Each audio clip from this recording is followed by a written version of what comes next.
Assalamualaikum warahmatullahi wabarakatuh. Pada hari ini, kami dari kelompok 1 akan mempresentasikan materi psikologi positif, yaitu kontrol diri dan juga grade. Perkenalkan, saya Alisha, perwakilan dari kelompok 1 dengan NIM 250032301002.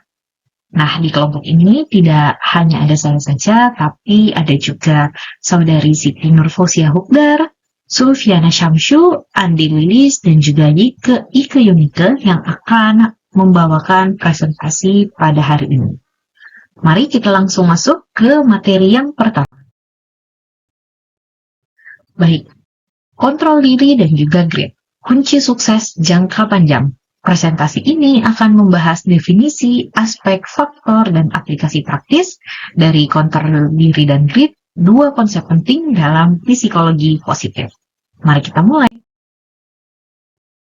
Shaw dan kawan-kawan mengungkapkan bahwa self-control didefinisikan sebagai kemampuan seseorang untuk mengatur perhatian, emosi, dan perilaku sehingga tetap selaras dengan tujuan jangka panjang ketika muncul godaan atau dorongan untuk mengejar keuntungan-keuntungan yang instan.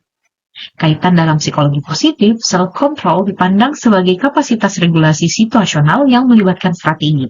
Misal, penggantian perhatian, rancangan lingkungan, dan juga pengaturan emosi. Nah, tujuannya adalah untuk menahan impuls dan memilih tindakan yang bertujuan untuk jangka panjang. Nah, adapun teori yang paling sering dibahas di dalam self-control yaitu self-regulation theory yang dikemukakan oleh Carver dan Sear di tahun 1981. Nah, teori ini menggambarkan pengendalian diri sebagai proses feedback loop atau membandingkan kondisi saat ini dengan standar internal dan kemudian menyesuaikan perilaku. Kita lanjut masuk ke grit. Nah, apa itu grit? Grit didefinisikan sebagai preference atau ketekunan usaha dan juga passion atau konsistensi minat terhadap tujuan-tujuan jangka panjang. Misal, kecenderungan untuk bertahan pada tujuan besar selama berbulan-bulan atau bertahun-tahun walau menghadapi kegagalan, hambatan, dan juga stagnasi. Nah, di dalam kajian psikologi positif, grit dilihat sebagai sumber daya personal yang mendukung pencapaian jangka panjang dan ketahanan terhadap rintangan, dan penelitian terkini meninjau bagaimana grit juga dapat dikembangkan melalui intervensi atau dilihat bersama dengan trait lain, misalkan resiliensi dan juga mindset. Nah, salah satu teori terkait dengan grit yang paling sering digunakan yaitu teori dari Duckworth pada tahun 2007 terkait dengan preference and juga passion. Ini adalah gabungan dari definisi dan kerangka teori grit berupa ketekunan dan konsistensi minat pada tujuan jangka panjang. Untuk slide berikutnya akan dilanjutkan oleh tim saya. Baik, terima kasih untuk kesempatannya. Perkenalkan, saya Ika. Saya akan melanjutkan pemaparan materi dari rekan saya sebelumnya, Mbak Alisa. Nah, selanjutnya saya akan membahas aspek dan dimensi dalam kontrol atau self-control dan grit. Untuk yang pertama, aspek dan dimensi dari self-control itu sendiri. Nah, untuk self-control itu terdapat 6 aspek dan dimensinya. Yang pertama ada interaksi dengan diri di masa depan. Nah, jadi untuk self-control ini, self-control dipahami sebagai sebagai sebuah interaksi dengan diri sendiri yang ada di masa depan, yang artinya tindakan sekarang diatur dengan mempertimbangkan akibat dan nilai dari tindakan-tindakan di masa depan, bukan hanya kesenangan instan saat ini. Selanjutnya yang kedua adalah penundaan gratifikasi. Nah, untuk penundaan gratifikasi ini merupakan salah satu aspek utama, adalah yang merupakan kemampuan untuk menunda kepuasan langsung demi memperoleh hasil yang lebih baik, lebih bernilai di masa depan, dan kesulitan dalam menunda ini menyebabkan kegagalan pengendalian diri. Poin yang ketiga itu pengembangan pola perilaku harmonis. Nah, untuk pola perilaku harmonis ini yang dimaksud adalah membangun pola perilaku yang kohesif dan berkelanjutan, yang secara kolektif menghasilkan nilai lebih daripada jumlah bagian-bagiannya. Pola ini menghubungkan rangkaian tindakan kecil dalam periode waktu yang luas. Selanjutnya, strategi soft commitment. Nah, untuk poin ini, strategi ini melibatkan komitmen lunak yang membantu individu melewati godaan periodik dengan mengembangkan pola perilaku nilai tinggi yang secara efektif mengendalikan desakan sesaat. Lanjut, poin yang kelima itu substitusi kecanduan positif dan negatif. Nah, maksudnya adalah kecanduan positif itu misalnya olahraga atau aktivitas sosial dapat menggantikan kecanduan yang negatif. Kalau kecanduan negatif itu seperti penyalahgunaan obat atau makan makanan yang berlebihan. Nah, kedua ini atau maksudnya kecanduan positif ini dapat mensubstitusi atau menggantikan kecanduan negatif untuk meningkatkan self control. Nah, yang terakhir itu menghindari the primrose path. Nah, istilah ini mengacu pada pola konsistensi memilih tindakan yang memberikan kenikmatan instan, tapi merugikan secara jangka panjang. Self control itu bertujuan untuk menghindari pola ini demi kualitas hidup yang lebih baik. Selanjutnya, aspek dan dimensi dari grit. Nah, menurut Duckworth, Peterson dan Matthew dalam bukunya di tahun 2007 mengemukakan bahwa grit terdiri dari dua aspek utama, yaitu patience atau hasrat dan perseverance atau kegigihan dan ketekunan. Nah, untuk hasrat atau passion itu sendiri merupakan ketertarikan atau kesadaran secara mendalam terhadap apa yang ingin dicapai atau tujuan jangka panjang. Nah, hasrat ini atau passion ini memberikan arah dan fokus yang konsisten dalam hidup seseorang. Selanjutnya, perseverance atau kegigihan atau ketekunan. Nah, ketekunan atau perseverance adalah daya juang atau usaha keras yang terus-menerus untuk mencapai tujuan meskipun menghadapi berbagai rintangan, kegagalan, dan kesulitan. Nah, perseverance ini adalah tentang kerja keras dan tidak mudah menyerah saat menghadapi hambatan. Hanya itu untuk aspek dan dimensi dari self control dan grit itu sendiri. Selanjutnya materinya akan dipaparkan oleh tim saya. Bagian ini saya akan menjelaskan mengenai faktor-faktor yang memengaruhi self control. Self control dipengaruhi oleh berbagai faktor. Yang pertama ada faktor biologis dan perkembangan, yaitu kemampuan kita dalam menahan dorongan dapat berkembang seiring dengan kematangan otak bagian prefrontal cortex atau area yang mengatur emosi dan pengambilan keputusan. Faktor yang kedua ada faktor lingkungan dan situasional. Contoh dari faktor ini adalah ketika kita memiliki kemauan untuk lebih konsentrasi belajar, maka kita memilih belajar di lingkungan yang lebih tenang atau menjauhkan ponsel dari jangkauan.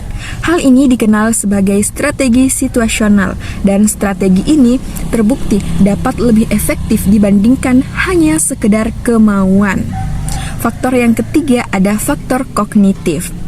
Self-control sangat dipengaruhi oleh kesadaran metakognitif, yaitu kemampuan mengenali pikiran dan juga menyiapkan rencana untuk menghadapi tantangan atau godaan.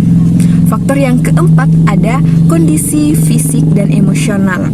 Ketika kita merasa kelelahan, stres, atau kurang tidur, maka self-control kita dapat menurun. Sebaliknya, ketika kita memiliki emosi positif, contohnya rasa syukur, maka self-control kita dapat lebih baik. Nah, selanjutnya ada faktor budaya. Ketika kita tinggal di budaya yang membiasakan bertanggung jawab dan kedisiplinan, maka kita akan tumbuh dengan self-control yang lebih baik. Selanjutnya, saya akan menjelaskan mengenai faktor-faktor yang memengaruhi grit. Grit juga dipengaruhi oleh berbagai faktor. Nah, yang pertama adalah faktor motivasi dan tujuan yang bermakna. Seseorang yang memiliki alasan yang kuat dan juga sejalan dengan nilai dirinya akan lebih gigih dalam menghadapi tantangan untuk mencapai tujuan. Faktor yang kedua ada faktor biologis. Penelitian menunjukkan ada bagian otak tertentu, yaitu dorsomedial prefrontal cortex yang berperan dalam ketekunan jangka panjang. Faktor yang selanjutnya ada faktor dukungan sosial. Lingkungan belajar yang positif dan teman-teman yang suportif dapat memperkuat grit. Selanjutnya ada faktor kepribadian. Seseorang dengan consciousness, self-efficacy, dan juga locus of control internal cenderung lebih percaya diri dalam menghadapi tantangan untuk mencapai tujuan. Dan selanjutnya yang tidak kalah penting adalah gaya hidup sehat. Seseorang yang memiliki waktu tidur yang cukup dan olahraga yang rutin terbukti dapat meningkatkan daya tahan mental dalam jangka waktu yang lama. Baik, selanjutnya saya akan menjelaskan mengenai penelitian terkini, informasi, dan implikasinya. Di mana pada penelitian pertama, jurnal yang mengenai self-control and grit, relate but separable determinants of success. Di mana pada temuan ini menunjukkan bahwa self-control dan grit sama-sama merupakan penentu penting keberhasilan. Namun keduanya berbeda dalam cara kerja dan rentang waktunya. Self-control berkaitan dengan kemampuan mengendalikan perhatian, emosi, dan perilaku dalam menghadapi godaan jangka pendek, sehingga lebih berhubungan dengan kesuksesan sehari-hari, misalnya prestasi akademik, kesehatan, perilaku pro-sosial. Sementara itu, grit merupakan ketekunan dan semangat dalam mengejar satu tujuan, sehingga lebih terkait dengan pencapaian luar biasa, misalnya kelulusan, keberhasilan, karir, pencapaian profesional. Keduanya berhubungan tetapi tidak identik. Seseorang yang bisa memiliki self-control tinggi tanpa grit atau sebaliknya. Selanjutnya itu ada implikasinya, di mana pemahaman bahwa self-control dan grit merupakan konstruk yang berbeda, memberi arahan penting bagi penelitian dan intervensi. Self-control dapat dilatih sebagai keterampilan regulasi diri yang membantu individu menghadapi godaan sehari-hari.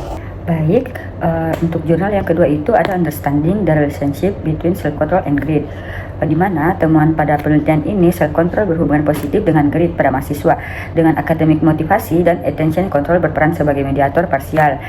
Mahasiswa dengan kontrol diri tinggi cenderung lebih termotivasi dan mampu mengendalikan perhatian.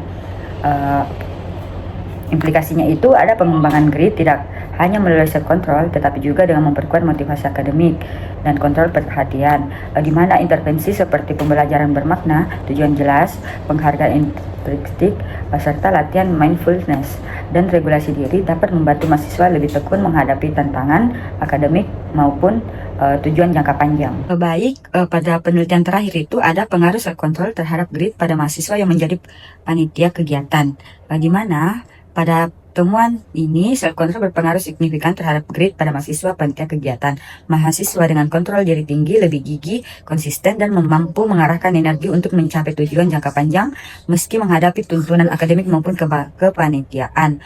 Implikasi dari penelitian ini, pengembangan self-control penting untuk memperkuat grit. Dapat dilatih melalui manajemen waktu, disiplin, dan pengendalian impuls. Kampus dapat mendukung dengan action plan, sementara secara teoritis, penelitian ini memperkuat kajian psikologi positif dan membuka peluang eksplorasi faktor lain yang mempengaruhi grit. Berikutnya ada instrumen penelitian. Pertama yaitu self-control scale yang dijelaskan oleh Tang-Ni et al. Yang mengukur mengenai kontrol kognitif, perilaku, dan pengambilan keputusan. Kedua yaitu grit scale oleh Duckworth yang menjelaskan mengenai pengukuran perseverance of effort dan consistency of interest. Yang ketiga yaitu general self-efficacy scale, di mana dia mengukur mengenai mengevaluasi keyakinan individu dalam mengendalikan diri terhadap sebuah tantangan. Nah, berikutnya mengenai intervensi dan aplikasi praktis. Yang pertama, dari Nurdin dan Dewi tahun 2024, dia menjelaskan bahwa intervensi growth mindset itu tujuannya adalah meningkatkan grit dengan melihat tantangan sebagai peluang belajar. Yang kedua, oleh Siagian et al. Tahun 2025, mengenai kesejahteraan sekolah, di mana lingkungan sekolah yang sehat secara psikologis itu memfasilitasi perkembangan grit. Yang ketiga, ada Aini dan Metia tahun 2024, itu mengenai pelatihan pengendalian diri di mana tujuannya adalah penting bagi mahasiswa akhir agar tidak mudah menyerah pada tekanan tugas akhir. Yang keempat, ada Merinda dan Fahria tahun 2023 mengenai dukungan sosial dan self-compassion yang bertujuan untuk meningkatkan academic grade, terutama di kalangan pelajar madrasah. Yang terakhir, ada Siagian et al. Tahun 2025 di mana membahas mengenai digital coaching dan aplikasi mindset untuk dengan tujuan efektivitas meningkatkan self-efficacy, grit, serta konten. Baik, itu tadi penjelasan dari kelompok kami. Sekian dan terima kasih.